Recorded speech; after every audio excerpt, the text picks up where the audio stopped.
కొనసాగుతున్నాయి. ఎప్పటి వరకు పూర్తయ్యే అవకాశం?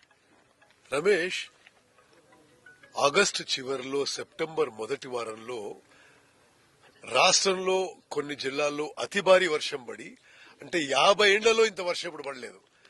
ఒక ఫ్లడ్ లైక్ సిచ్యువేషన్ వచ్చి మరి రాష్ట్ర వ్యాప్తంగా 773 చోట్ల కాలువల గండ్లు గాని, చెరువులు తెగిపోవడం గాని, అదేవిధంగా కొంత పంప్ హౌజ్లు మునగడం గాని జరిగింది.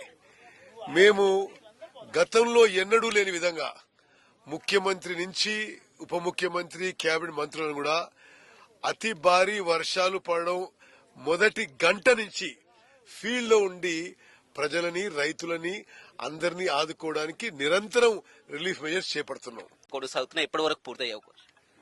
రమేష్, ఆగస్టు చివరిలో సెప్టెంబర్ మొదటి వారంలో రాష్ట్రంలో కొన్ని జిల్లాల్లో అతి భారీ వర్షం పడి, అంటే 50 ఏళ్లలో ఇంత